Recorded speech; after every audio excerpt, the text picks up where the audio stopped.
अस्सलाम वालेकुम वरहमतुल्लाहि वबरकातुहू। उम्मीद करता हूँ सब खैर वाफियत से होंगे। अमेज़ॉन फ्री ट्रेनिंग कोर्स का लेक्चर नंबर 6 है और आज हम इस वीडियो में देखेंगे कि पेयोनीर का अकाउंट कैसे बनता है। तो सवाल यहाँ पे ये पैदा होता है कि पेयोनीर की अकाउंट की हमें ज़रूरत क्यों पड़ती है अमेज़ॉन सेलर सेंट्रल के लिए। असल में जब अमेज़ॉन पर आप प्रोडक्ट्स बेचते हैं, उनके पैसे आते हैं तो अमेज़ॉन डायरेक्ट आपके अकाउंट में, बैंक अकाउंट में पाकिस्तान के अंदर ट्रांसफ़र नहीं करता। तो इसके लिए हमें दरमियान में एक वर्चुअल बैंक चाहिए होता है। जैसे पेयोनीर है, पेपाल है, इस तरह के और भी हैं।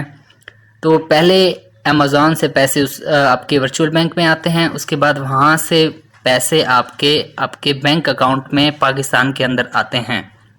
तो इसलिए हमें पहले पेयोनीर का अकाउंट बनाना पड़ेगा, फिर हम सेलर सेंट्रल अकाउंट बनाएंगे और उसमें हम अपने इस अकाउंट की डिटेल्स देंगे ताकि हमारे पैसे वहाँ से वर्चुअल बैंक में आएँ, यानी कि पेयोनीर में आएँ। उसके बाद यहाँ से पैसे आपके बैंक अकाउंट में आएँ। तो चलें जी, शुरू करते हैं। सबसे पहले आपने गूगल खोलना है और गूगल पे सिंपली आपने लिखना है पेयोनीर। जैसे आप पेयोनीर लिखेंगे तो आपके सामने ये रिज़ल्ट शो होंगे। तो सबसे पहला लिंक आपने क्लिक करना है। जैसे आप लिंक क्लिक करेंगे तो आप पेयोनीर की वेबसाइट पे आ जाएंगे। यहाँ पे लिखा हुआ है साइन अप पे क्लिक करेंगे तो यहाँ पर आपसे ये कुछ पूछ रहा है, let's find the right account for your needs IMA। तो आपने यहाँ से सिलेक्ट करना है इंडिविजुअल, क्योंकि आप कोई और सिलेक्ट करेंगे तो वो आपसे उस तरह के डॉक्यूमेंट्स रिक्वायर करेगा। यानी कि आप मिसाल के तौर पे आप फ्रीलांसर, सर्विस एंड प्रोवाइडर और SMB ये सिलेक्ट करते हैं तो वो आपसे पूछेगा कि आप कौन सा फ्रीलांसिंग का काम करते हैं, कौन सी वेबसाइट के साथ करते हैं, वहाँ से लिंक शेयर करें, ये वो वगैरह। और दीगर जो ऑप्शंस हैं वो अगर सिलेक्ट करेंगे तो वो उस तरह के डॉक्यूमेंट्स आपसे रिक्वायर करेगा। तो आप यहाँ से इंडिविजुअल सेलेक्ट करें। उसके बाद नीचे एक और ऑप्शन आ जाता है आई एम लुकिंग टू, यहाँ लिखा हुआ है get paid by international clients and market places. तो आपने ये वाला ऑप्शन सेलेक्ट कर लेना है। जैसे सिलेक्ट करेंगे उसके बाद नीचे आगे आएंगे, यहाँ पे लिखा हुआ है रजिस्टर पे क्लिक करेंगे। उसके बाद आपके पास ये फॉर्म आ जाएगा जो कि आपने अपना कंप्लीट करना है। थोड़ा सा नीचे आएंगे तो यहाँ पर सबसे पहले आपसे पूछ रहा है योर फर्स्ट नेम। तो आपने सबसे पहले यहाँ पर अपना नाम का पहला हिस्सा, जैसे मेरा नाम मोहम्मद जुल्करनैन है तो मैं यहाँ पे मोहम्मद लिख दूँगा। नीचे लिखा हुआ है लास्ट नेम, यहाँ पे मैं जुल्करनैन लिख दूँगा। और नीचे आपसे मांग रहा है ईमेल एड्रेस, आपने यहाँ पर ईमेल एड्रेस देना है। और नीचे लिखा हुआ है री इंटर ईमेल एड्रेस, यहाँ पे आपने वही ईमेल एड्रेस दोबारा से देना है। उसके बाद नीचे लिखा हुआ है डेट ऑफ बर्थ, यहाँ पर आपने अपनी डेट ऑफ बर्थ लिख देनी है। जब आपकी डिटेल कंप्लीट हो जाएगी तो नीचे लिखा हुआ है नेक्स्ट, आपने नेक्स्ट पे क्लिक करना है। उसके बाद आप दूसरे फॉर्म पे आ जाते हैं जो कि है कॉन्टैक्ट डिटेल्स। तो यहाँ पर आप देखें सबसे पहले आपसे पूछ रहा है कंट्री, तो यहाँ से आपने पाकिस्तान सिलेक्ट करना है। उसके बाद आपसे पूछ रहा है स्ट्रीट नंबर, यानी कि आपने यहाँ पर अपना एड्रेस लिखना है, स्ट्रीट नंबर लिखना है। आपने अपना टाउन जो भी जिस जहाँ आप रहते हैं उस जगह का नाम। उसके बाद नीचे एक और लाइन लिखी हुई है मोर एड्रेस डिटेल, यानी कि इन 2 लाइनों में आपने अपना कंप्लीट एड्रेस लिखना है। उसके बाद लिखा हुआ है सिटी, तो यहाँ पर आपने अपने शहर का नाम लिखना है। और नीचे लिखा हुआ है पोस्टल जिप कोड, यानी कि आपने अपना सिटी का पोस्टल कोड यहाँ पर डालना है। पोस्टल कोड अगर आपको मालूम नहीं है तो आप गूगल पर सर्च कर लें, अब वहाँ से आपको आपकी सिटी का पोस्टल कोड मिल जाएगा। तो आपने ये डिटेल्स यहाँ पर फिल करनी है। उसके बाद आपसे नीचे मांग रहा है मोबाइल नंबर, आपने यहाँ पर अपना मोबाइल नंबर देना है। +92 लिखा हुआ है तो आगे आपने 0 नहीं डालना, बाकी अपना मोबाइल नंबर डाल देना है। जैसे 0345 होता है तो आपने 345 से शुरू करना है। तो यहाँ पर अपना मोबाइल नंबर डालना है और फिर आपने नीचे देखना है वेरिफिकेशन कोड।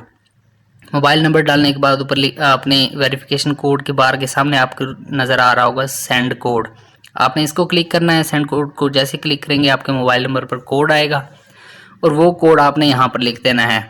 जैसे कोड लिखेंगे उसके बाद आपने करना है नेक्स्ट। नेक्स्ट करने के बाद अगला जो फॉर्म आपके पास आएगा वो है सिक्योरिटी डिटेल्स का। सिक्योरिटी डिटेल्स में जो सबसे पहली चीज़ होती है वो है यूज़र नेम, जो कि बाय डिफ़ॉल्ट आपका ईमेल आईडी आपका यूज़र नेम होगा।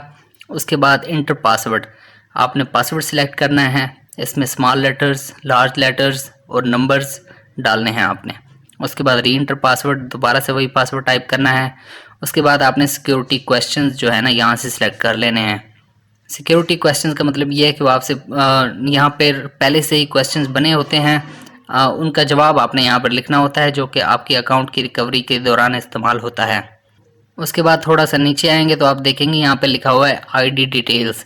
तो सबसे पहले इशूइंग कंट्री ऑफ आईडी, यहाँ पे पाकिस्तान सिलेक्ट करना है। उसके बाद आईडी टाइप नेशनल आईडी और आगे आपने लिखना है आईडी कार्ड नंबर।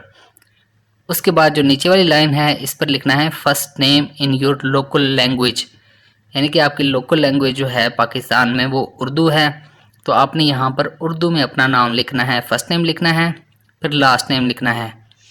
उसके बाद please enter the code below, तो यहाँ पर जो नीचे कोड नज़र आ रहा है वो यहाँ पर आपने लिख देना है। जो ये नाम लिखेंगे आप वो किस तरह लिखेंगे कि आप यहाँ पर जाएंगे गूगल पर और यहाँ लिखेंगे इंग्लिश टू उर्दू। तो इंग्लिश में जो आप नाम लिखेंगे साथ में उर्दू में लिखा आ जाएगा। आपने यहाँ से सिंपली क्या करना है, कॉपी करना है और कॉपी करने के बाद यहाँ आकर पेस्ट कर देना है। उसके बाद जैसे नीचे वाला कोड डालेंगे और यहाँ से नेक्स्ट आप कर देंगे। नेक्स्ट करने के बाद यहाँ पर लिखा हुआ है ऑलमोस्ट डन। उसके बाद please add a bank account for withdrawals and belongs to your company. तो यहाँ पर आपने क्या करना है कि बैंक कंट्री पाकिस्तान, उसके बाद करेंसी आपकी बाय डिफ़ॉल्ट PKR यानी कि पाकिस्तानी रुपीज़, और उसके बाद यहाँ पर आप देखें लिखा हुआ है कि बैंक नेम, यहाँ पर आप सिलेक्ट करेंगे। आपने अपनी बैंक का नाम सिलेक्ट करना है, जैसे कि मेरा जो अपना अकाउंट है वो है बैंक अल-फलाह लिमिटेड में, तो मैं वो सिलेक्ट करूँगा। उसके बाद नीचे आप देखें तो आपसे मांग रहा है IBAN नंबर। तो ये IBAN नंबर क्या होता है? IBAN नंबर बेसिकली जब आप बैंक में अकाउंट खुलवाते हैं तो आपके अकाउंट के 2 नंबर्स होते हैं। एक आपका लोकल जो अकाउंट नंबर होता है जो कि लोकल पाकिस्तान के अंदर ट्रांसफ़र के लिए यानी कि मनी ट्रांसफ़र के लिए इस्तेमाल होता है, और एक आपके अकाउंट का नंबर होता है IBAN नंबर जो कि इंटरनेशनल मनी ट्रांसफ़र के लिए इस्तेमाल होता है। इस तरह हर बैंक अकाउंट के 2 नंबर होते हैं। तो आप सिंपली आप अपने बैंक अकाउंट में अपना बैंक में फ़ोन करेंगे, उन्हें कहेंगे कि मेरे अकाउंट का IBAN नंबर दे दें मुझे, तो आपको फ़ौरन दे देंगे, जो कि 24 कैरेक्टर्स पर मुश्तमिल होता है। तो आपने वो यहाँ पर डालना है। उसके बाद नीचे लिखा हुआ है आई एग्री, यहाँ पर दोनों ऊपर चेक डालना है और नीचे जाके सबमिट कर देना है। जैसे ही सबमिट करेंगे तो यहाँ पर लिखा हुआ आ जाता है रिव्यू इन प्रोसेस। तो आपका अकाउंट यहाँ पर बन चुका है इस टाइम। उसके बाद आपके पास एक ईमेल आएगी, वेरीफाई ईमेल। तो यहाँ पर आपने अपना ईमेल जो है आपने डाला था वो वेरीफाई करना है। वेरीफाई करने के बाद यहाँ पर लिखा हुआ है you successfully verified your email, तो आपका ईमेल वेरीफाइड हो चुका है यहाँ पे। उसके बाद कुछ देर बाद 1 घंटे बाद 2 घंटे बाद आपके पास दोबारा से ईमेल आएगा कि आपका अकाउंट बन चुका है। तो अकाउंट बनने के बाद कुछ इस तरह से नज़र आता है। यहाँ से आप देखें रिसीव में जाएं, उसके बाद नीचे जाएं ग्लोबल पेमेंट सर्विसेज में, तो आपके नीचे UK और USA और यहाँ पर 2 यानी कि बैंक्स जो है ना आपको फ़िलहाल प्रोवाइड कर दिए गए हैं। अगर आपका अमेज़ॉन का अकाउंट USA में है तो USA वाला बैंक अकाउंट यूज़ करेंगे। अगर आपका जो सेलर सेंट्रल है अमेज़ॉन का वो UK का है तो आप UK का बैंक यूज़ करेंगे। तो हम USA का देख लेते हैं। जब देखें आपके पास सारी की सारी बैंक डिटेल उन्होंने दे दी है। ये वाली बैंक डिटेल हम अपने सेलर सेंट्रल यानी कि अमेज़ॉन सेलर सेंट्रल में इस्तेमाल करेंगे ताकि अमेज़ॉन से हमारी जो पेमेंट आए इस पेयोनीर में आए और पेयोनीर से हमारी पेमेंट हमारे बैंक अकाउंट में जाए। तो वो IBAN के थ्रू जाएगी, जो कि आप IBAN नंबर यहाँ पर लिखेंगे। तो इस तरह से आप अपनी अमेज़ॉन की पेमेंट आप वर्चुअल बैंक के थ्रू अपने जो लोकल बैंक है उसमें आप अपनी पेमेंट रिसीव करेंगे। तो उम्मीद है वीडियो आपको पसंद आई होगी।